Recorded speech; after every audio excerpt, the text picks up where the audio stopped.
அன்பின் ஆண்டவரே, இந்த அருமையான ஆண்டவர் இந்த ஓய்வு நாளின் ஆண்டவரை காலை வேலைக்காக நன்றியோடு உம்மை துதிக்கிறோம். கர்த்தாவே, உம்மை ஸ்தோத்திரிக்கிறோம்.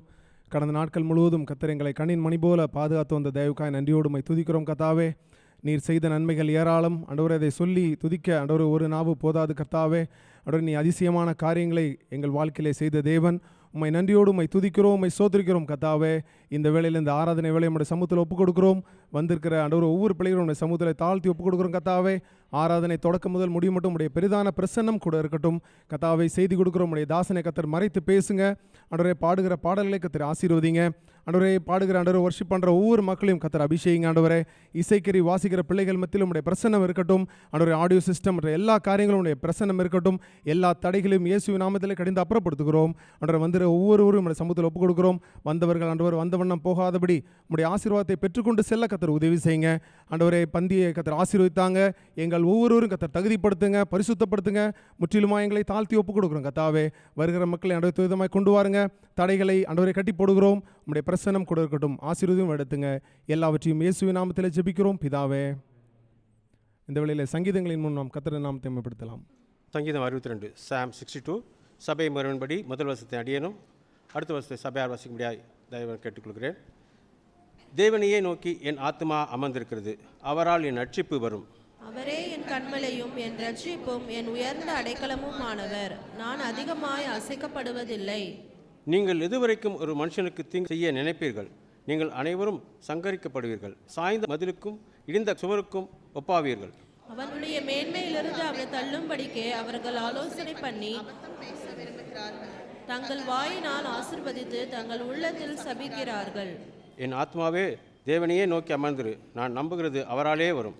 அவரே என் கன்மலையும் என் ரட்சிப்பும் என் உயர்ந்த அடைக்கலமும் ஆனவர். நான் அசைக்கப்படுவதில்லை. என் ரட்சிப்பும் என் மகிமையும் தேவனிடத்தில் இருக்கிறது. பலனான என் கன்மலையும் என் அடைக்கலமும் தேவனுக்குள் இருக்கிறது. ஜனங்களே, எக்காலத்திலும் அவரை நம்புங்கள். அவர் சமூகத்தில் உங்கள் இருதயத்தை ஊற்றிவிடுங்கள். தேவன் நமக்கு அடைக்கலமாய் இருக்கிறார். கீழ்மக்கள் மாயையும் மேன்மக்கள் பொய்யும் ஆமே. தராசிலே வைக்கப்பட்டால் அவர்கள் எல்லோரும் மாயினும் லேசானவர்கள். கொடுமையை நம்பாதிருங்கள், கொள்ளையினால் பெருமை பாராட்டாதிருங்கள். ஐஸ்வர்யம் விருத்தியானால் இருதயத்தை அதன் மேல் வைக்காதேயுங்கள். தேவன் ஒரு தரம் விளம்பினார், 2 தரம் கேட்டிருக்கிறேன். வல்லமை தேவனுடையது என்பதே, கிருபையும் உம்முடையது. ஆண்டவரே, தேவரீர் அனைவரும் சேவனுக்கு தக்கதாக பண்ணியிருக்கிறீர். ஆமென். ஹல்லேலூயா, ஹல்லேலூயா. இந்த சங்கீதத்திலே 5வது வசனத்தில் எப்படியே வாசிக்கிறோம்? என் ஆத்துமாவே தேவனையே நோக்கி அமர்ந்திரு, நான் நம்புகிறது அவராலே வரும். ஹல்லேலூயா. அவர் காடான நிலத்திலே, வறண்ட நிலத்திலே ஆறுகளை ஓட பண்ணுகிற தேவன், நம்மை ஆசீர்வதிக்கிற தேவன். ஹல்லேலூயா. இந்த காலை வேளையில் ஆறுதல் இல்லாமல் ஒரு மன கஷ்டத்தோடு வந்திருப்பீர்களானால் அவருடைய சமூகத்திலே ஒப்பு கொடுங்க.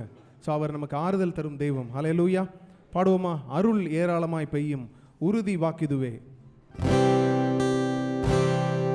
அருள் ஏராளமாய் பெய்யும், உறுதி வாக்கிதுவே. ஆறுதல் தேறுதல் செய்யும், சபையை உயிர்ப்பிக்குமே. அருள் ஏராளம், அருள் அவசியமே. அற்பமாய் சொற்பமாய்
அருளின் மாரியை தாரும் ஜீவதயாமரரே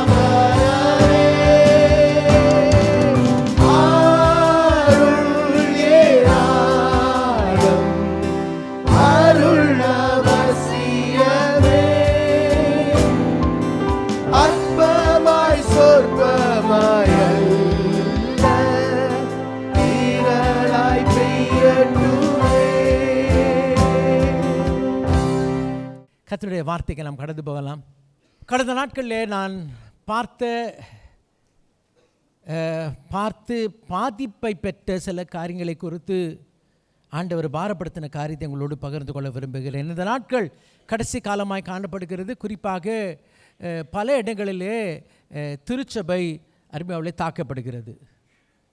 விசுவாசிகள் தாக்கப்படுகிறார்கள், சபை மக்கள் தாக்கப்படுகிறார்கள், அருமையாவிலே ஆலயங்கள் இடிக்கப்படுகிறது.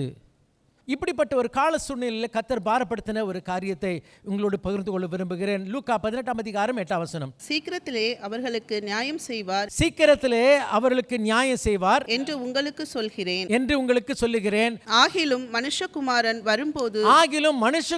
வரும்பொழுது பூமியிலே விசுவாசத்தை காண்பாரோ.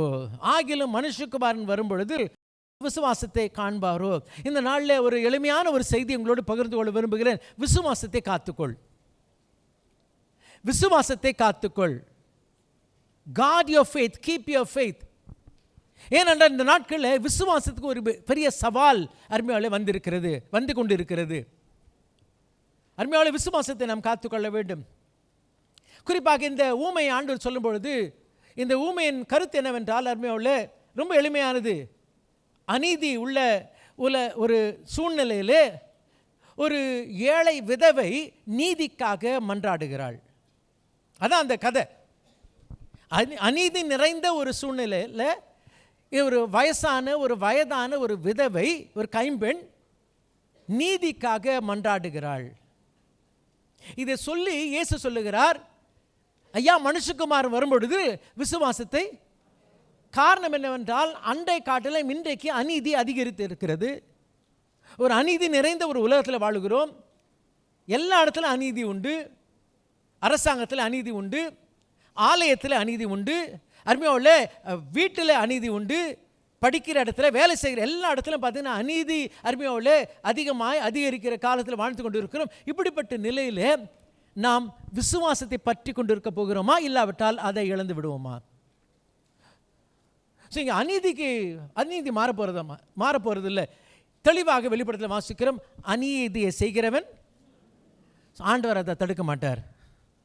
So don't expect God to stop injustice. In fact, it will be on the rise. அநீதி நாளுக்கு நாள் அதிகரிக்கும். வசனம் அதான் சொல்லுதுமா.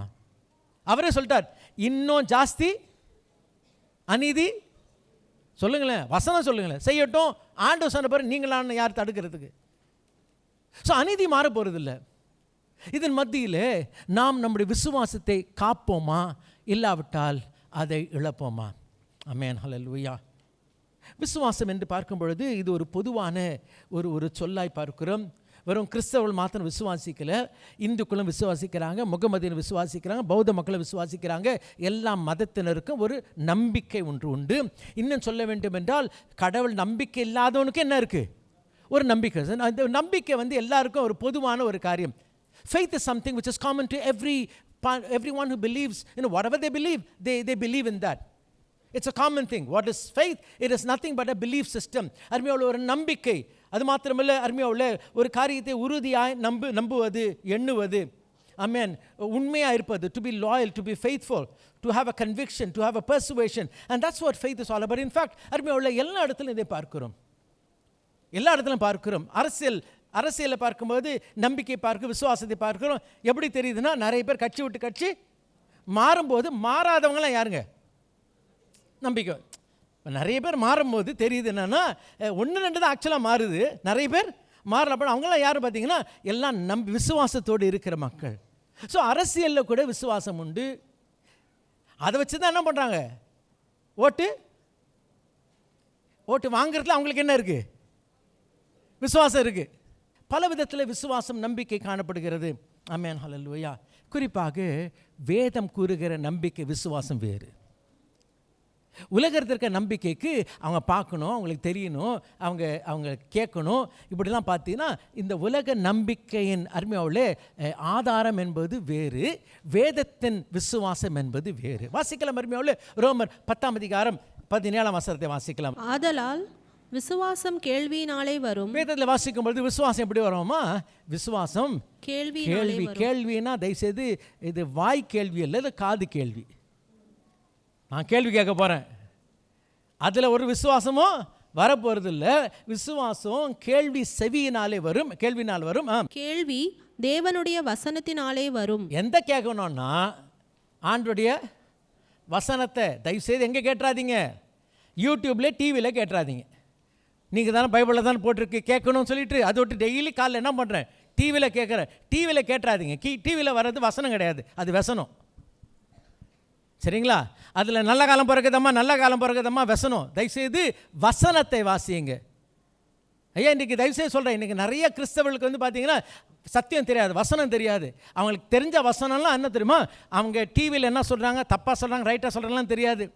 இன்றைக்கி யூடியூப்பில் வர்றது நிறைய செய்திகள் அருமையாவில் இன்றைக்கி அவங்களுக்கு தெரிஞ்ச வசனம்லாம் பார்த்தீங்கன்னா மீடியா சொல்கிறது அல்ல. தயவுசெய்து வேதத்தை வாசித்து அதை விசுவாசித்து அதன் மூலமாக அருமையாவிலே நாம் விசுவாசத்தை பெற்றுக்கொள்ளலாம்.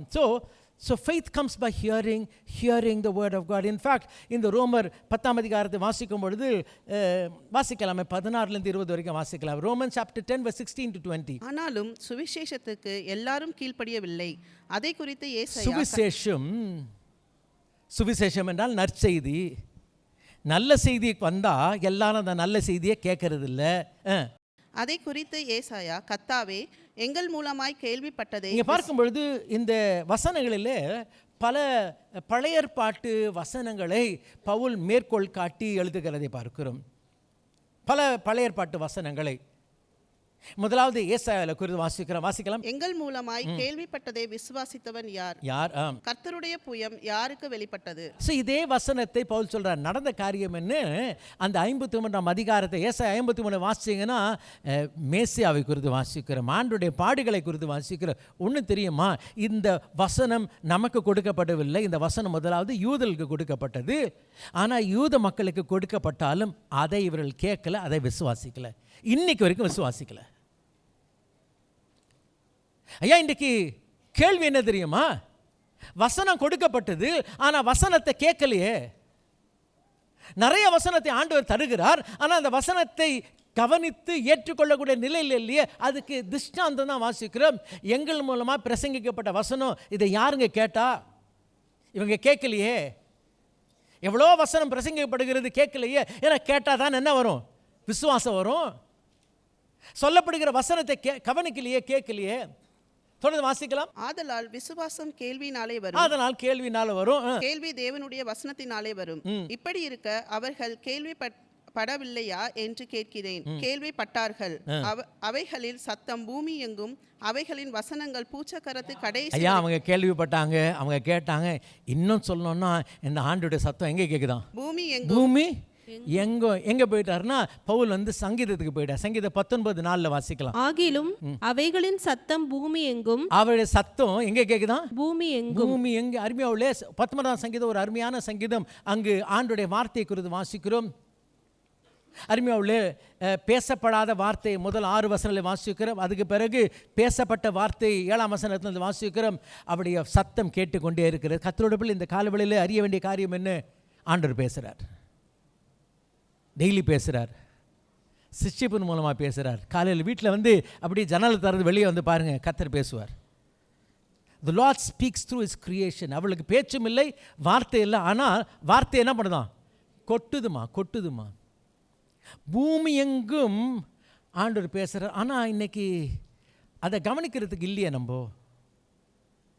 We don't hear the voice of God, because the voice of God is heard everywhere. எல்லா இடத்திலும் கேட்கப்படுகிறது. ஆனால் அதை கவனிக்கத்தக்கதான மனிதன் இல்லை. தொடர்ந்து வாசிக்கலாம். இஸ்ரவேலர் அதை அறியவில்லையா என்று கேட்கிறேன். இஸ்ரவேலர் அறியவில்லையா என்று கேட்கிறேன். அறிந்தார்கள். முதலாவது மோசே எனக்கு ஜனங்கள். அடுத்தது உபாகமத்துக்கு போகிறதை பார்க்கிறோம்.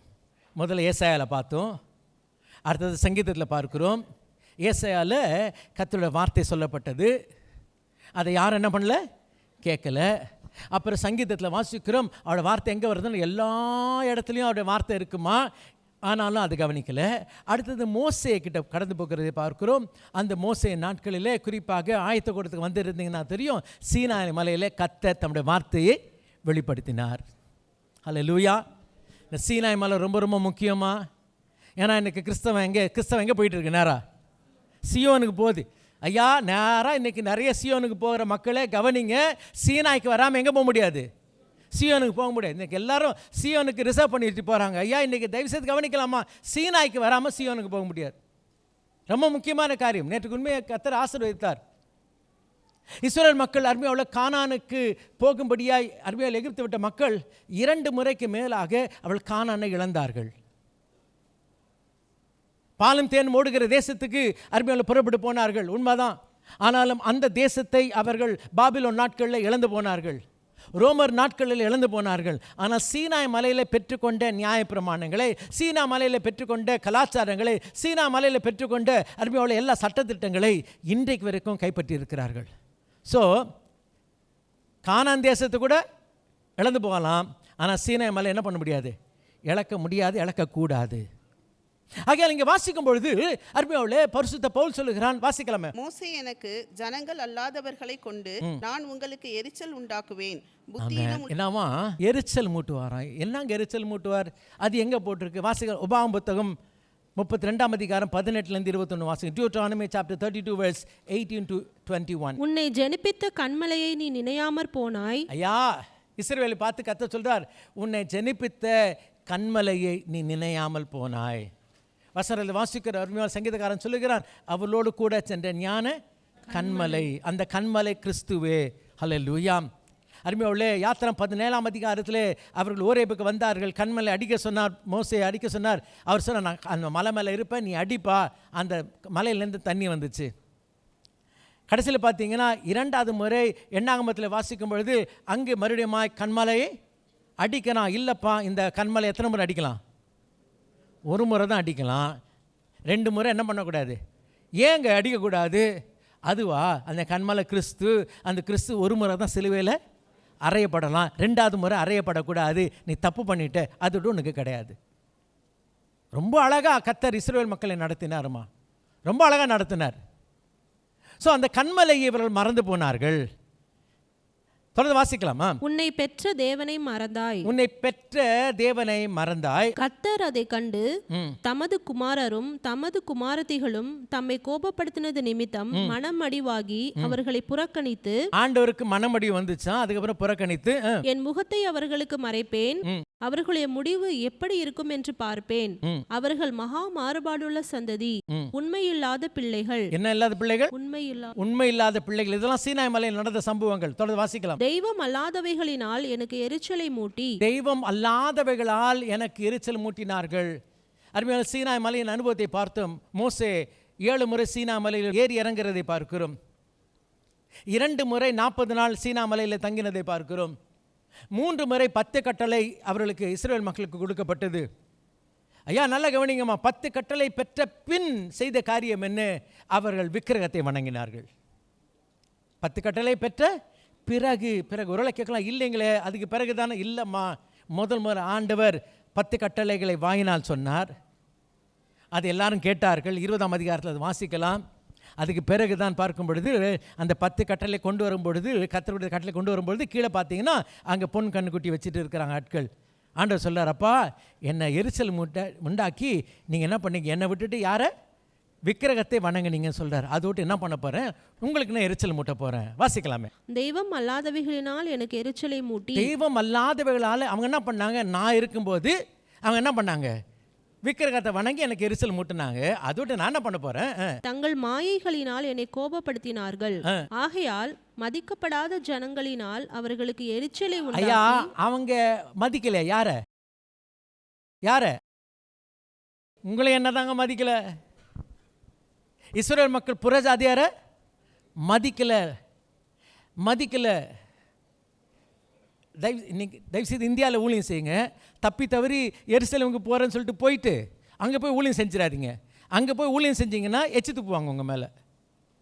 போய் சொல்ல நீங்கள் வேணால் வந்து பாருங்கள், நிறைய வீடியோஸ் இருக்குது. இதில் வந்து நீங்கள் ஆண்டவர் குறித்து நீங்கள் எருசலேமில் சொல்லி பார்த்தீங்கன்னா உங்கள் மேலே அங்கே யூதர்கள் எச்சு துப்புவாங்க. இதான் உண்மை, இதான் உண்மை. நிறைய பேருக்கு தெரிய மாட்டேங்குது. ஐயா பார்த்தீங்கன்னா ஆண்டவர் என்ன இல்லாத மக்கள், மதிக்கப்படாத ஜனங்களினால் அவர்களுக்கு எரிச்சலை உண்டாக்கி மதிக்கெட்ட ஜாதியினால் அவர்களை கோபப்படுத்துவேன். ஹல்லேலூயா. ஆண்டவர் என்ன சொல்கிறாருன்னா, நீ புறஜாதின்னு சொன்னது பாரு, அவங்க கிட்ட போய் நான் நிற்பேன், அவங்க என்னை ஏற்றுக்குவாங்க, நான் அவங்க தேவனாக இருப்பேன். அப்போ உனக்கு அருமையாவுள்ளே அப்போஸ்தலர் நடவடிக்கைகள் 10ஆம் அதிகாரத்தில் நடந்த காரியம் அதுதான்.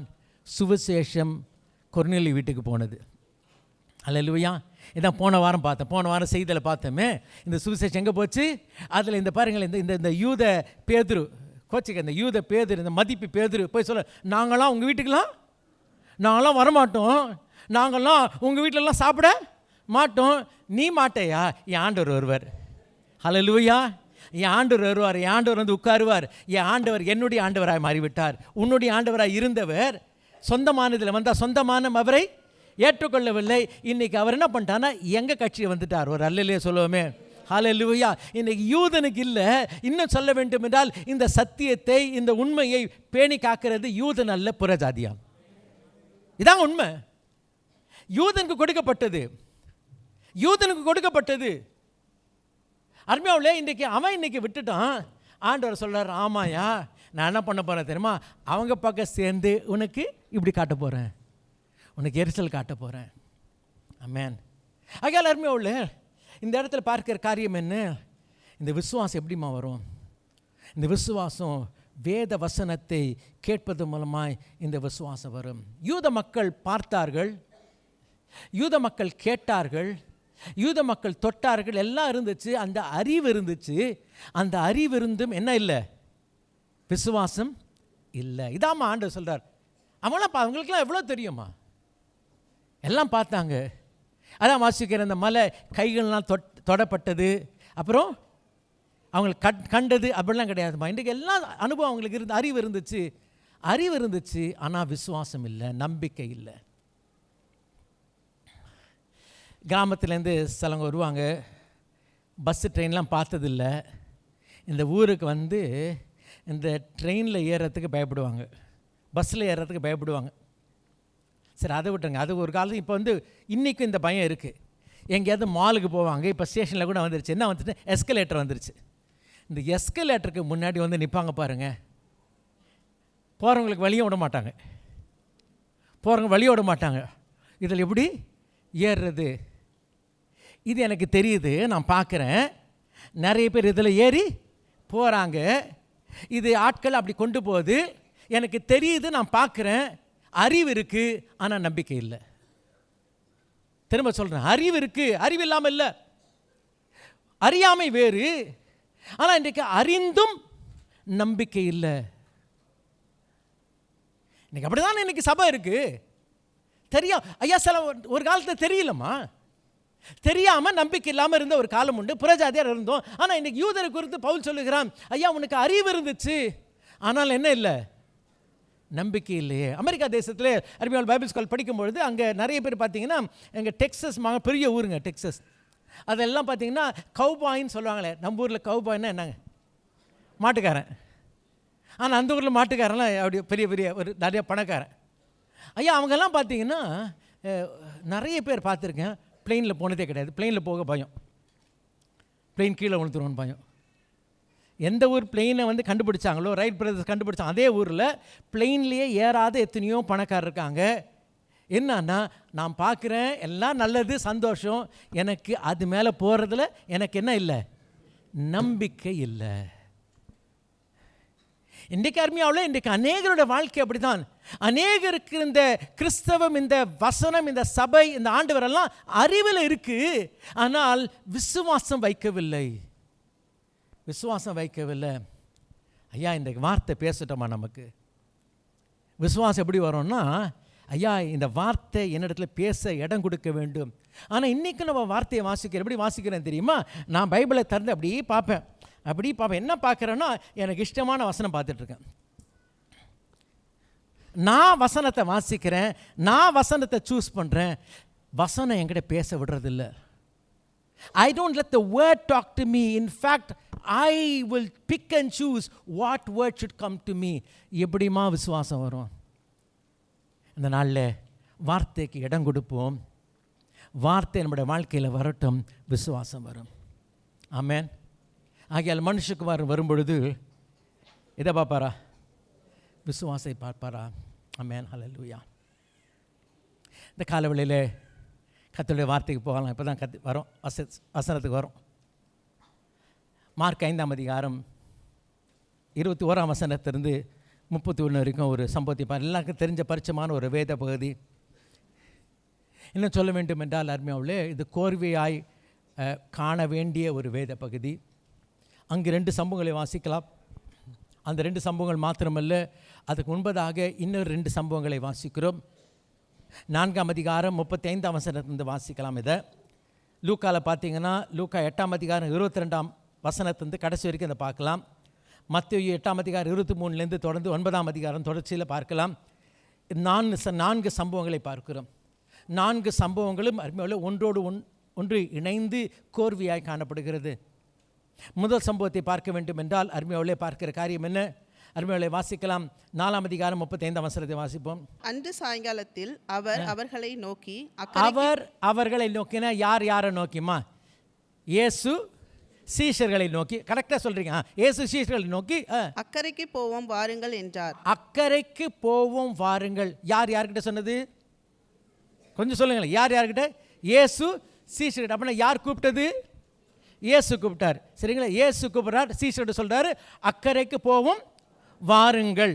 அப்படின்னா இவர் எங்கே? அவங்களுக்கு முன்னாடி எங்கே இருக்கிறார்? சரிங்களா? எங்கே இருக்கிறார் பார்க்கலாம். அவர்கள் ஜனங்களை அனுப்பிவிட்டு, இதெல்லாம் கவனிக்கணும். ஏன்னா 5 அப்பம் 2 மீன் சம்பவத்தில் அவர் ஜனங்களை அனுப்பினார். வீட்டுக்கு போய் வாசிங்க.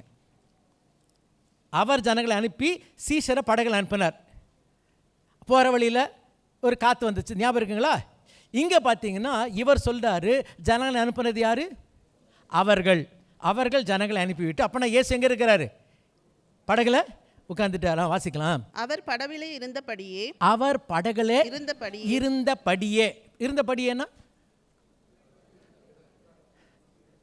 ஐயா, போட்டிலெலாம் போயிருக்கீங்களா? சின்ன போட்டெலாம் போயிருக்கீங்களா? உட்காந்து போகும்போது அதெல்லாம் நிறைய இடத்துல போட்டிலெலாம் போகும்போது அது இப்படி ஆடும். அப்போ நீ அப்படியே உட்கார். பஸ்ஸு ட்ரெயினில் உட்கார்ற மாதிரி இல்லைம்மா, போட் வந்து ஆடிடும். அதான் வாசிக்கிறோம். எஸ்வே நீங்கள் எப்படி உட்காருங்க, அப்படியே உட்கார்ந்தபடி நீங்கள் அப்படி உட்காருங்க. எங்களுக்கு இந்த போட்டில் எப்படி யார் ஏறணும் எங்களுக்கு தெரியும், நீங்கள் அசையாதீங்க. அப்படியே அதான் தெளிவாக வசந்த ஆஸ் ஹி வாஸ் உட்கார்ந்தபடியே வச்சுக்கிட்டு நீங்கள் நகராதீங்க. பேதுரு நீ எப்படி வா, நீ அப்படி வா, அந்த பேலன்ஸ் இருக்கணும்ப்பா. அப்படி இருக்கணும். அப்படி என்ன பண்ணாங்கன்னா ஏற்றி வாசிக்கலாம். அவரை கொண்டு போனார்கள். இப்போ யார் கொண்டு போகிறது? யார் கூப்பிட்டது? இயேசு கூப்பிட்டாரு. இப்போ யார் கொண்டு போகிறது? சீஷர் கொண்டு போகிறாங்க. இதான் நம்மளும் பண்ணிகிட்ருக்கோம். அவர் சொல்லுவார், நீங்கள் சொல்லிட்டீங்களே, இனிமேல் இதை யார்கிட்ட விட்டுருங்க? எங்ககிட்ட விட்டுருங்க. அது நம்மளுக்கு தெரியுமே, என்கிட்ட விட்டுருங்க, நான் பார்த்துக்குறோம். சரி, இவங்க என்ன பண்ணுறாங்கன்னா அவர் கொண்டு போகிறாங்க. வேறே படகுகளும் அவர்களோடய கூட இன்னும் மற்ற படகுகள்லாம் இருந்துச்சு. அப்பொழுது பலத்த குழல் காற்று உண்டாகி படகு நிரம்பத்தக்கதாக அலைகள் அதன் மேல் மோதிற்று. கப்பலின் பின்னணியத்தில் ஏன்னா இயேசு தான் கூப்பிட்டார் முதல்ல. இவர் எங்கே வச்சுட்டாங்க? பின்னாடி இருந்தபடியே. ஜீசஸ் அங்கேயே உட்காந்துருங்க. இங்கிலீஷில் வாசங்க ஸ்டர்ன் வந்து படகுகளோட பின்பக்கத்தில் இருக்கும். படகின் பின்பக்கத்தில் இயேசு அங்கேயே உட்காந்துருக்கிறாருமா. அவர் தான் கூட்டிகிட்டு போனார். யாரும் அவர்கிட்ட பேசலை. அவங்கெல்லாம் அந்த மீன் பாரு, இந்த காலை பார், என்ன அவங்களுக்கு தான் மீன்காரங்க தானே, அப்படி பேசிகிட்டு இருக்கிறார். அவர் விட்டாங்க. நல்லா காற்று அடிக்குது, பீச்சு காற்று அப்படி போடும், அப்படின்னு போகுது, அசையுது. தலாணி வேறு கொடுத்துட்டாங்களா, படுத்து தூங்கிட்டார். ஆமென். சரி, இது செய்தி அல்ல. இதில் மெயினாக கவனிக்க வேண்டிய காரியம் என்ன? இயேசு அந்த புயலை அதட்டினார். அந்த புயல் வெளியே இருந்துச்சுமா. அப்படியே போய் அந்த கரைக்கு போகிறார். அங்கே போனால் ஒருத்தன் வாழ்க்கையில் புயல் இருக்குது. அவனுக்குள்ளே ஒரு பெரிய கொடிய பிசாசின் அருமையோட ஒரு தாக்கம் காணப்படுகிறது. ஆமென். எப்படிங்க தெரியும் பெரிய தாக்கம்னா 2000 பன்னி செத்து போச்சு அன்னைக்கு. 2000 பன்னி செத்து போச்சு. அவ்வளோ பெரிய புயல் அந்த ஒரு மனுஷனுக்குள்ளே இருந்துச்சு. அதை அடக்கினார். முதல்ல வெளியே இருக்க புயல், அடுத்தது மனுஷனுக்குள்ளே இருக்கிற புயல், அதுக்கு பிறகு அப்படியே இங்கே வராரு, கரைக்கு வரார். அங்கே அந்த காரியத்தை தான் வாசிக்க போகிறோம். வாசிக்கலாம். 5ஆம் அதிகாரம் 21ஆம் வசனம். இயேசு படவில் ஏறி மறுபடியும் இக்கரைக்கு வந்து கடலோரத்தில் இருந்தபோது நல்லா கவனிங்க, எங்கே இருக்கிறாரு? கடல் ஓரத்தில். கடல் ஓரத்தில் காஞ்சி இருக்குமா, ஈரமாக இருக்குமா? சத்தமாக சொல்லுங்கம்மா. ஈரமாக இருக்கும். அதான் இதெல்லாம் கவனிக்க வேண்டிய, இதெல்லாம் சின்ன சின்ன காரியம் கவனிக்கலாம். கடல் ஓரத்தில் திரளான ஜனங்கள் அவரிடத்தில் கூடி வந்தார்கள். அப்பொழுது ஜெப ஆலய தலைவரில் ஒருவனாகிய எவீரு என்பவன் வந்து அவரை கண்டவுடனே அவர் பாதத்திலே விழுந்து, எங்க? கடல் ஓரத்தில் அந்த ஈரத்தில். கொஞ்சம் இப்படி வாங்க, கொஞ்சம் காஞ்ச இடத்துக்கு வாங்க. ஏன்னா அவன் வாழ்க்கையில் இன்னொரு புயல். இந்த புயல் வெளியே இல்லை, இந்த புயல் அவனுக்குள்ளேயும் இல்லை, இந்த புயல் அவன் பொண்ணு வாழ்க்கையில் இருக்குமா. ஐயா, சில புயல் இருக்குமா, வெளியே இருக்கிற புயல் இருக்குது, சில நமக்குள்ளே இருக்கிற புயல் இருக்குது, சில புயல் நாம் நேசிக்கிறவள்கிட்ட இருக்கிற புயல். அந்த புயல் தாங்க முடியாதுமா, அந்த புயல் தாங்க முடியாது. ஆகையால் அவன் ஈரம் பார்க்கல, அவன் பெரிய தளபதின்னு பார்க்கல, அவன் பெரிய ஒரு தலைவன் பார்க்கல. அந்த ஈரத்திலே அந்த கடற்கரையில் மண்டிட்டு அருமையாவுள்ளே இயேசு அழைக்கிறது. இவன் யார் தெரியுமா? இவன் வேறு நம்பிக்கை உடையவன். இன்னைக்கு விசுவாசத்தை குறித்து பார்க்கிறோமே, இவனுக்கு ஆண்டவர் மீது விசுவாசம் இல்லை. இவனை குறித்து வாசிக்கிற அவன் ஜெப ஆலய தலைவன் என்றால் அருமையாவுள்ளே அந்த யூத நம்பிக்கைக்கு இவன் ஒரு தலைவனாக இருக்கிறான். அங்கே இருக்கிற வேத பாரகர், அங்கே இருக்கிற பரிசேயர்லாம் பார்த்தீங்கன்னா இவன் தான் கைட் பண்ணுவான். ஒரு ஜபாலயத்துக்கு இவன் தாங்க ஹெட்டு. அந்த ஜபாலயத்தில் பார்த்தீங்கன்னா 50 குடும்பம் இருந்துச்சுன்னா ஐயா இருப்பாங்க. அங்கெல்லாம் பார்த்தீங்கன்னா அந்த ஜபாலயத்தை ஒவ்வொரு முறை வசனத்தை வாசித்து இதை கவனிக்கணும், இப்படி பண்ணு சொல்லிட்டு எல்லாத்தையும் கவனிக்கிறாள் இவன் தான். அவனுக்கு வேறு நம்பிக்கை இருந்தது, வேறு இடத்துல விசுவாசம் இருந்தது. Please understand, he is not a believer of Christ. அவன் இயேசு விசுவாசிக்கிறவன் அல்ல. அவனை குறித்து தெளிவாக வாசிக்கிற வேறு நம்பிக்கை உடையவன், ஜபாலய தலைவன். ஆனாலும் என் பொண்ணு வேதனைப்படுறாமா. என்ன சொன்ன வாசிக்கலாமே. என் குமாரத்தி மரண அவஸ்தைப்படுகிறாள், என் குமாரத்தி மரண அவஸ்தையினால் அவதிப்படுகிறாள். அவள் ஆரோக்கியம் அடையும்படி, நல்ல கவனிங்கம்மா, அவள் ஆரோக்கியம் அடையும்படி நீர் வந்து அவள் மேல் உமது கைகளை வையும். நீர் அவள் மீது உங்க கையை வையும் அப்படின்னா நீர் சுகம் கொடுன்னு கேட்கலையே, நீர் சொஸ்தப்படுத்தும் கேட்கல, நீர் ஐயா நல்லா கவனிங்கம்மா. இப்படி தான் அவனுக்கு சொல்லப்பட்டது. நிறைய இடத்துக்கு ஊழியத்துக்கு போகும்போது, குறிப்பாக கிராம பகுதியில் போனீங்கன்னா மீட்டிங் முடித்த உடனே எல்லாரும் ஒரு பாட்டில் கொண்டு வருவாங்க. தெரியுமா? பார்த்துருக்கீங்களா? பாட்டில் கொண்டு வருவாங்க. இந்த பாட்டில் என்ன பண்ணுங்க, நீங்கள் ஜெபம் பண்ணி கொடுங்க. அப்படி தான் அவங்களுக்கு. சார், அவங்க நம்பிக்கை இயேசுவின் மீது கிடையாது. நல்ல கவனிங்க, அவங்க நம்பிக்கை இயேசுவின் மீது கிடையாது. அவங்க நம்பிக்கை என்ன தெரியுமா? இந்த புட்டி மேலே. சார், அவங்களாம் வீடு பிரதிஷ்டம் போது அப்படி ஜோம் பண்ணி முடிச்ச உடனே ஒரு டம்ளர் தண்ணி கொண்டு வருவாங்க. தண்ணி கொண்டு வர குடிச்சிடுற சில நேரத்தில். ஐயோ இல்லை பாஸ்டர், அடுத்த டம்ளர் கொண்டு வர. என்னடா இது தெளிக்கணுமா? என்ன தெளிக்கணும்? இதில் 2 சொட்டு அப்படி ஊற்றணும். என்ன ஊற்றணும்? ஏசுவன் ரத்தத்தை ஊற்றி அப்படி கொஞ்சம் கலக்கிட்டு, அதை யார் சொன்னா? சாட்லி இங்கே தாமா நம்மளுக்கு விசுவாசம் இருக்கு. நல்லா கவனிங்க. இதே நிலையில் இந்த விசுவாசம் வசனத்தினால விசுவாசம் அல்ல. இது மற்றவள் சொல்லி கேள்விப்பட்ட விசுவாசம். இன்றைக்கும் சபையில் இந்த பிரச்சனை இருக்கு. இன்றைக்கும் கிறிஸ்தவ மத்தியில் இந்த பிரச்சனை இருக்கு. இது கேள்விப்பட்ட விசுவாசம். ஐயா, இன்னைக்கும் அதான் டிவியில் கேள்விப்படுறீங்களே, அதான் சொல்கிறேன், டிவி ஜாக்கிரதையாக இருங்கம்மா. இன்றைக்கி நிறைய காரியம் தப்பாக கேள்விப்படுறாங்க. யார் சொன்னா கலைக்கு ஊற்றணும்னு சொல்லிட்டு? யார் சொன்னா புட்டி காட்டணும்? யார் சொன்னா? ஐயா, அவன் சொல்கிறா பாருங்களேன், நீங்கள் கையை வைங்க. தப்புமா? Sorry, you are not really believing the right way. You are not believing the person, you are believing the ritual. சடங்காச்சாரத்தை இன்றைக்கும் கிறிஸ்தவம் இதே நிலையில் தான் இருக்கு. நான் அந்த கோயிலில் போகணும், அந்த கோயிலில் போய் பண்ணால் எனக்கு சுகம் கிடைக்கும். 7 அமாவாசை, நீதிமொழிகள் 48ஆம் அதிகாரம் 2ஆம் வசனம். எத்தனை விசுவாசிங்கம்மா, எத்தனை கிறிஸ்தவங்க இப்படி செஞ்சிட்டு இருக்காங்க. ஐயா, இன்றைக்கு கேள்வி என்னவென்றால், நீ எங்கம்மா விசுவாசம் வச்சிருக்க? மனுஷகுமார் வரும்பொழுது விசுவாசத்தை காண்பாரோ? விசுவாசத்துக்கு அன்னைக்கு இல்லையம்மா. Sadly, we all talk about faith, we all going to church, எல்லாம் வைராக்கியத்தை குறித்து பேசுகிறோம். ஆனால் வசனத்தின் அடிப்படையில் விசுவாசம் இல்லையே. இயேசுவும் அமைதலா இவனோட வந்தார். ஆமென். நம்மகிட்ட பேசுகிறவர் இல்லை, அவர்கிட்ட பேசல, பேசாமல் அவரும் குவைட்டாக வந்தார். வாசிக்கலாம், தொடர்ந்து வாசிக்கலாம். அவர் அவனோடே கூட போனார். திரளான ஜனங்கள் அவருக்கு பின் சென்று அவரை நெருக்கினார்கள். ஆமென். அப்பொழுது 12 வருஷமாய் பெரும்பாடுள்ள ஒரு ஸ்திரீ அநேக வைத்தியர்களால் மிகவும் வருத்தப்பட்டு தனக்கு உண்டானவைகளை எல்லாம் செலவழித்தும் சற்றாகிலும் குணமடையாமல் அதிக வருத்தப்படுகிற பொழுது இயேசுவை குறித்து கேள்விப்பட்டு நான் அவருடைய வஸ்திரங்களை ஆகிலும் தொட்டால் சொஸ்தமாவேன் என்று சொல்லி ஜன கூட்டத்துக்குள்ளே அவருக்கு பின்னாக வந்து அவருடைய வஸ்திரத்தை தொட்டாள். உடனே அவளுடைய உதரத்தின் ஊரல் நின்று போயிற்று. அந்த வேதனை நீங்கி ஆரோக்கியமடைந்ததை அவள் தன் சரீரத்தில் உணர்ந்தாள். உடனே இயேசு தம்மிலிருந்து வல்லமை புறப்பட்டதை தமக்குள் அறிந்து. வல்லமை எங்கிருந்து போச்சு? வஸ்திரத்திலிருந்து போல. எங்கிருந்து போச்சு? அவரிடத்திலிருந்து போச்சு. அவரிடத்து போன அந்த வல்லமை உணர்ந்து ஜனக்கூட்டத்துக்குள்ளே திரும்பி என் வஸ்திரங்களை தொட்டது யார் என்று கேட்டார். ஆமென். ஆக்சுவலாக என்னை தொட்டது யாருன்னு கேட்கிறார். தொடர்ந்து வாசிக்கலாமா? அவருடைய சீஷர்கள் அவரை நோக்கி, திரளான ஜனங்கள் உம்மை நெருக்கி கொண்டிருக்கிறதை நீர் கண்டும் என்னை தொட்டது யார் என்று கேட்கிறீரே என்றார்கள். இதை செய்தவளை காணும்படிக்கு அவர் சுற்றிலும் பார்த்தார். தன்னிடத்திலே சில நேரத்தில் ஆண்டவர் நல்லா ஆக்ட் பண்ணுவாருங்க.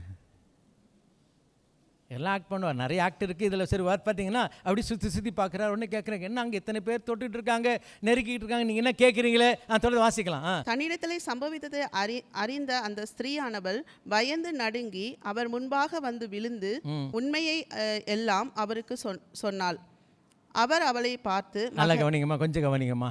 அவர் அவளை பார்த்து, மகளே. இவ்வளோ நேரம் அந்த பகுதி அந்த பெண்ணை என்ன சொல்லுது? ஸ்திரீ, உமன் உமன் உமன். இயேசு என்னன்னு கூப்பிடுறாரு? மகளே. ஆமென். ஜீசஸுக்கு இவர் டாட்டர், ஜெயிரஸுக்கு அவர் டாட்டர். ஹல்லேலூயா. ஜெயிரஸுக்கு அவங்களுக்கு அவங்க டாக்டர் முக்கியமா இல்லையா? ஆமாவா இல்லையா? இங்கே யாருக்குமே முக்கியம் இல்லாத ஒருத்தி இருக்கிறா, இவ ஜீசஸுக்கு டாக்டர். அல்லேலூயா. இவ்வளோ தானே? அல்லேலூயா. அப்போனா உங்களுக்கெல்லாம் நிறைய இருக்காங்க, நிறைய பேருக்கு நீங்கள் டாக்டருமா. ஒருவேளை யாரும் இல்லைன்னு சொன்னால் கர்த்தருடைய பிள்ளையே, நீ வந்து ஜீசஸுடைய டாக்டர். அல்லேலூயா, அல்லேலூயா. 12 வருஷம் யாரும் சீண்டலம்மா. 12 வருஷம் யாரும் கிட்ட வரல. 12 வருஷம் புறக்கணிக்கப்பட்ட நிலையில் ஸ்திரீன்னு சொல்லியிருக்கலாமே. ஸ்திரீயை உன் விசுவாசம் பெரிதுன்னு சொன்னார். எங்கள் ஸ்திரீன்னு சொல்லியிருக்கலாம். ஆனால் எங்கள் ஸ்திரீன்னு சொல்லலை. என்ன சொன்னார் தெரியுமா? மகளே, மகளே. ஹல்லேலூயா. அவளுக்கு மாத்திரம் அந்த எவருடைய மகள் மாத்திரம் மகள் இல்லை, நீ கூட என் மகதாமா, நீ கூட என் மகதான். ஹல்லேலூயா. இப்படிப்பட்ட ஒரு நல்ல தேவன் நமக்கு ஒரு உண்டு. ஆமென். ஸ்திரீன்னு சொல்லியிருக்கலாமா? அவர் ஸ்திரீயை விசுவாசம் பெருதுன்னு சொல்லியிருக்கலாம். என்ன கூப்பிட்டார் தெரியுமா? மகளேன்னு கூப்பிடுறாருமா, மகளேன்னு கூப்பிடுறாரு. ஆமென். ஹல்லேலூயா. இப்படி கூப்பிடும்போது அங்கே ஒருத்தன் காத்திருக்கான். அப்பனா என் மக அங்கே நடக்குதுமா. வாசிக்கலாமா? மகளே, மகளே, உன் விசுவாசம் உன்னை ரட்சித்தது. மகளே, உன் விசுவாசம் உன்னை ரட்சித்தது. நீ சமாதானத்தோட போய். நீ எப்படி போமா? சமாதானத்தோட போ. உன் வேதனை நீங்கி சுகமா இரு என்றார். சுகமா இருவா. ஏற்கனவே சுகம் கிடைச்சிச்சா இல்லையா இவளுக்கு? 29ஆம் வசனத்தில் 29ஆம் வசனத்தில் உதரத்தின் ஊரில் நின்று போய் அவள் சுகம் பெற்றான்னு வாசிக்கிறோம். பின்ன ஏன் சுகமா இருன்றாரு? பெற்ற சுகத்தை நிரந்தரமாய் பெற்றுக்கொள் என்று சொல்லுகிறார். ஆமென். அல்லேலூயா. தொடர்ந்து வாசிக்கலாம். அவர் இப்படி பேசிக் கொண்டிருக்கையில். நல்லா கவனிங்க, இதை தான் கவனிங்கம்மா. அவர் இப்படி பேசிக் கொண்டிருக்கையில் அப்படின்னு அர்த்தம் என்ன? இந்த 35ஆம் வசனத்தை அப்படியே பேசிக்கிட்டே இருக்கணும் நீங்கள். சரிங்களா? அவர் இப்படி பேசிக் கொண்டிருக்கையில். எந்த வசனம்? 35 தானே? மகளே என்ற வசனம் 34ஆம் வசனத்தை பேசிக்கிட்டே இருக்கணும். அவர் இப்படி பேசிக்கொண்டு இருக்கையில் 35 வாசிக்கலாம். அவர் இப்படி பேசிக்கொண்டு இருக்கையில் ஜெப ஆலய தலைவனுடைய வீட்டிலிருந்து சிலர் வந்து உம்முடைய குமாரத்தை மரித்து போனால் இனி ஏன் போதகரை வருத்தப்படுத்துகிறீர் என்றார்கள். அப்படி அவங்க சொல்லும் போது என்ன பண்ணிட்டு இருக்கார்? இயேசு நல்லா மைண்டில் ஏற்றிக்கலாம். அவங்க அப்படி பேசும்போது ஏசுங்க இவகிட்ட பேசிகிட்டே இருக்கார். பேசிக்கிட்டு இருக்கும்போது அங்கே பேச்சு நடக்குது. தொடர்ந்து வாசிக்கலாம். அவர்கள் சொன்ன வார்த்தையை இயேசு கேட்டவுடனே, இங்கே பேசிக்கிட்டே என்ன பண்ணுறாரு சொல்லுங்களேன். அங்கே பேசிக்கிட்டே இங்கே நடக்கிறது என் ஆண்டவர் கேட்குறார். இதாங்க என் ஆண்டவர். ஹல்லேலூயா. நிறைய பேர் நீங்கள் அங்கே பேசிட்டு இருந்தீங்க, நீங்கள் என்ன கவனிக்கலன்னு நினச்சேன். இல்லைம்மா, அங்கே பேசிக்கிட்டே உன்னைய கவனிக்கிறார். உன்னை கவனித்து என்ன சொல்கிறாருன்னா, இங்கே கவனிச்சுக்கிட்டு நீ என்ன பண்ணுப்பா, பயப்படாதே, பயப்படாது, விசுவாசம் உள்ளவனா இரு. விசுவாசம் உள்ளவனா இரு. விசுவாசத்தை பற்றிக்கொள். நான் அங்கே பேசுகிறேன்னு சொல்லிட்டு, நான் அவங்கக்கிட்ட பிஸியாக இருக்கிறேன்னு சொல்லிட்டு உன் விசுவாசத்தை நீ விட்டுறாத. ஏன்னா பல நேரத்தில் நிறைய பேர் இப்படிலாம் வந்து சாட்சி சொல்லும் போது, ஆமாம் அவங்களுக்கெல்லாம் போனாங்க, அவங்களுக்கெல்லாம் ஆண்டவர் செஞ்சார் அப்படின்னு சொல்லிட்டு பார்த்து உன் விசுவாசத்தை விட்டுறாதம்மா. Hold on to your faith. Hold on to your faith. உன் விசுவாசத்தை பற்றிக்கொள். பல நேரங்களில் அருமையாவில் வெளியே புயல் இருக்குது, உள்ள புயல் இருக்குது. சில நேரத்தில் மனசில் பாதிக்கிற புயல்களும் உண்டு. அப்படிப்பட்ட நிலையில் இருக்கிற ஒருத்தனை பார்த்து சொல்லுகிறார், பயப்படாதப்பா, இந்த விசுவாசத்தை பிடிச்சிக்கிட்டு இரு. Hold on to your faith. Hallelujah. இந்த காலவெளியில் இந்த நாட்களில் அநேக மக்கள் விசுவாசத்தை தப்பான செய்தியை கேட்டு வச்சுருக்காங்கம்மா. ஆமென். தயவு செய்து அருமையாவுள்ளே இந்த நாள் அதிகமாக வேதத்தை வாசிப்போம், வேதத்தை தியானிப்போம். ஆண்டவர் நிச்சயமாக பேசுவார். இதில் குறிப்பாக அருமையாவுள்ளே இந்த மென்ஸ் மீட்டிங்கில் நாங்கள் பார்த்த காரியம் என்னென்னா, கத்தர் ஒவ்வொருத்தர் மூலமாக கத்தர் பேசுறதுக்கு நான் சாட்சியாக ஊழியக்காரனை சொல்ல முடியும், வந்து அத்தனை பேர் அதுக்கு ஆமதிக்க முடியும். ஒவ்வொருத்தர் மூலமாக கத்தர் பேசுகிறார். பல முறை மனைவி சொல்கிறத கேட்டிருக்கேன். சிஸ்டர்ஸ் மீட்டிங்கில் ஒவ்வொருத்தரும் ஷேர் பண்ணுறது அவ்வளோ ஆசீர்வாதமாக இருக்குன்றாங்க. ஆகையால் இந்த ஆண்டவர் எல்லாருக்கிட்டையும் பேசுகிறாருமா. ஆமென். கொஞ்சம் மாத்திரம் இடம் கொடுத்து பாருங்கள், கத்தர் உங்கள்கிட்ட பேசுவார். ஹலோ, இவங்க சொல்கிறாங்க அவங்க சொல்கிறாங்க, தயவு செய்து செய்யாதீங்கம்மா, please don't. Amen. Hallelujah. Don't have a wrong, don't have your faith on the wrong word. தவறான வார்த்தையில் விசுவாசம் வைக்க வேண்டாம், அவர் மேல் வைப்போம். ஆமென். விசுவாசம் உள்ளவனாயிரு. ஆமென். ஹல்லேலூயா. ஹல்லேலூயா. 2 தீமோத்தேயு 4ஆம் அதிகாரத்தில் வாசிக்கிறோம், நல்ல போராட்டத்தை போராடினேன், ஓட்டத்தை முடித்தேன், விசுவாசத்தை காத்துக்கொண்டேன். அருமையாவில் இன்றைக்கு பார்க்கும் பொழுது விசுவாசத்தை நாம் பற்றிக்கொள்ள வேண்டும். We need to hold on to our faith. லூக்கா 22ஆம் அதிகாரம் 32ஆம் வசனத்தை வாசிக்கலாம். Luke 22 and verse 32. நானோ உன் விசுவாசம் ஒளிந்து போகாதபடிக்கு. நானும் இயேசு பேதுருக்காக ஜெபிக்கிறார். எதுக்கு ஜெபிக்கிறார்னா, பேதுருவே நல்லா பேசுனப்பா, நீ நல்லா பேசுகிற, உனக்கு நிறைய எல்லாம் தெரியுது, ஆனால் அது பத்தாதுப்பா, எனக்கு என்ன எதுக்காக ஜெபம் பண்ணுறேன்னா, உன் விசுவாசம் ஒளிந்து போகாதபடி உனக்காக வேண்டிக் கொண்டேன். So please understand, faith it's not dependent on our success. Faith is not dependent on our success, because I've seen a lot of people who've been successful losing their faith. இந்த ஆவிக்கிற வாழ்க்கையில் நிறைய பேர் பார்த்துட்டேன். ஒரு முறை சொல்லியிருக்கேன் நினைக்கிறேன், ஒருத்தங்களை ஏர்போர்ட்டில் விடுறதுக்கு போனேன். அப்படி அப்போது செருப்பு வாஸ் அ பேபி, அது 1 வயசு என்னமா நினைக்கிறேன் செருப்புக்கு. அப்போது ஏர்போர்ட்டில் போய் பார்த்தா அம்மா இங்கே ஊருக்கு போயிருந்தாங்க, எங்கன்னு தெரில, அம்மா வாஸ் நாட் அட் ஹோம். ஏர்போர்ட்டில் ஒருத்தர் இருந்தார், அவர் புத்திஸ்ட் மங்க் மாதிரி இருந்தார், வெள்ளைக்காரு, அப்படியே நிற்கிறாரு. செல்ஃபோன் இல்லாத காலம் அதெல்லாம். என்ன நிற்கிறீங்கன்னா, என்னை பிக்கப் பண்ண வர வேண்டிய ஆள் வரல. அப்படியா, சரி வாங்கன்னு கூட்டிகிட்டு வந்துட்டேன். வீட்டுக்கு கூப்பிட்டு வந்தேன். வீட்டுக்கு வந்து 2 நாள் 3 நாள் இருந்தாங்கன்னு நினைக்கிறேன். அப்போது அப்படி பேச்சு கொடுக்கும்போது என்ன தெரியுதுன்னா, அவர் வந்து ஒரு AG pastor, AG ordained pastor, assemblies of God ordained pastor, இப்போ ஒரு புத்திஸ்ட் மங்க்.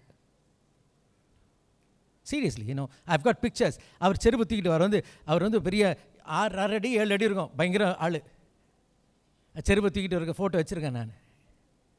ஸோ இது ஏன் சொல்கிறேன்னா, விசுவாசம் உன்னுடைய பாஸ்ட் சக்ஸஸில் வச்சிடாத. அப்படிப்பட்ட ஆள் நிறைய பேர் பார்த்துட்டேன் நான். ஒரு காலத்தில் நான் இது செஞ்சேன் அது செஞ்சேன், அதெல்லாம் நடக்க போகிறதில்ல. கடைசி வரைக்கும் விசுவாசத்தை காத்துக்கொள்ள வேண்டும். ஏன்னா இன்றைக்கி அதாம்மா சவால். கிறிஸ்தவனே, குறிப்பாக எனக்கு கவலை என்ன தெரியுமா, இந்த பிள்ளைங்கம்மா. ஏன்னா இந்த பிள்ளைங்களுக்கு யாருக்கும் வசனம் தெரியல. வசனத்தில் போதித்து நடத்தக்கூடிய குடும்பமாக வீடாக இன்றைக்கி இல்லை. ஏன்னா நாளைக்கு எதை வச்சு நிற்க போகிறாங்க இவங்க? எனக்கு எதிர்ப்பு வாசலுக்கு வந்துருச்சு. கர்த்தருடைய பிள்ளை, இன்றைக்கு நீங்களும் நானும் இந்த சத்தியத்திலே நீங்களும் நான் விசுவாசத்தை வைக்காவிட்டால் நாம் விசுவாசத்தை இழந்து விடுவோம். ஐயா, இன்றைக்கி நம்ம சோக்கால் மேற்கத்திய நாடுகள் பார்க்கிறோமே, அவங்கெல்லாம் ஒரு காலத்தில் சப்போஸ் டு பி கிறிஸ்தவ நாடுகள், அப்படி தானே? அப்படி தான் இந்தியாவில் சொல்லு. நீங்கள் இந்த கிறிஸ்தவெல்லாம் எங்கே போங்க? அமெரிக்கா போய் பார்த்தீங்கன்னா தெரியும், இங்கிலாந்துக்கு போய் பார்த்தீங்கன்னா தெரியும். ஐயா, கிறிஸ்தவமே அங்கே இல்லை, கிறிஸ்தவமே அங்கே இல்லை. தயவு செய்து அறிந்து கொள்ளலாம். ஆலயங்கள் வெறிச்சோடி காணப்படுகிறது. என்ன ஆச்சுன்னா, அவங்க விசுவாசத்தை இழந்து போனார்கள். ஸோ மனுஷகுமாரன் வரும்பொழுது விசுவாசத்தை கண்ணில் முடிச்சு போய்க்கலாம். ஹல்லேலூயா. அப்பா, என்ன நடந்தாலும் விசுவாசத்தை பற்றிக்கொள்ளுப்பா, விசுவாசத்தை பற்றிக்கொள். Hold on to your faith. Amen. Hallelujah, hallelujah, hallelujah. இன்றைக்கு விசுவாசத்துக்கு தான் பரீட்சை, விசுவாசத்துக்கு தான் சோதனை. தயவுசெய்து விசுவாசத்தை தவறான கருத்துக்களிலே விசுவாசத்தை வைக்காத. இவங்க சொன்னாங்க, அவங்க அது இல்லம்மா, நீ வசனத்தை வாசி, வேதத்தை வாசி, அது விசுவாசித்து அந்த விசுவாசத்தை அருமையாவிலே உறுதிப்படுத்திக்கொள். ஓ ஹல்லேலூயா, ஹல்லேலூயா. ஆமென். யூதர்கள் கொடுக்கப்பட்டது, யூதர்கள் அதை இழந்து போனார்கள். Sorry to say make the statement, இது வந்து வெள்ளைக்காருக்கு கொடுக்கப்பட்டது, வெள்ளைக்காரெலாம் இதை இழந்து போனார்கள். ஐயா, இன்றைக்கு நமக்கு கர்த்தர் இதை கொடுத்திருக்கிறார். ஆமென். இதான் உண்மை. சரித்திரத்தை பார்த்தால் இதை விளங்கிக் கொள்ளலாம். நான் சொல்றது உண்மை. ஒரு காலத்தில் எல்லாம் வெள்ளைக்காரன் பார்த்தீங்கன்னா கிறிஸ்தவன் சொல்லிட்டு இருந்தாங்க. அவங்கெல்லாம் இன்னைக்கு ஆண்டவர் விட்டு போய் எவ்வளோ ரொம்ப நாள் ஆச்சு. ஆனால் இன்றைக்கு நமக்கு இந்த சத்தியம் கொடுக்கப்படுகிறது. ஹல்லேலூயா, ஹல்லேலூயா. கர்த்தருடைய பிள்ளையே, தயவுசெய்து அந்த தப்பை நம்ம செஞ்சிட வேண்டாமா? நிறைய பேர் வந்து சொல்லுவாங்க, இப்படி சொல்லுவாங்க. சாரிங்க, நீங்க சொல்ற வார்த்தையில் நான் விசுவாசம் வைக்க போறதில்ல, வேத வசனத்தின் மூலமாக தான் அந்த விசுவாசத்தை நான் பற்றிக்கொள்ள போகிறேன். ஹல்லேலூயா. Hold on to the faith according to the word of God. Amen, amen, amen. Hallelujah, hallelujah. Shall we guard our faith, keep our faith? Thank you Jesus. Hallelujah. Brother Pandian ஜெபிக்கும்படியாக கேட்டுக்கொள்கிறேன். கர்த்தாவே, இந்த நல்ல வேலைக்காக நாங்கள் உமக்கு நன்றி செலுத்துகிறோம் ஐயா.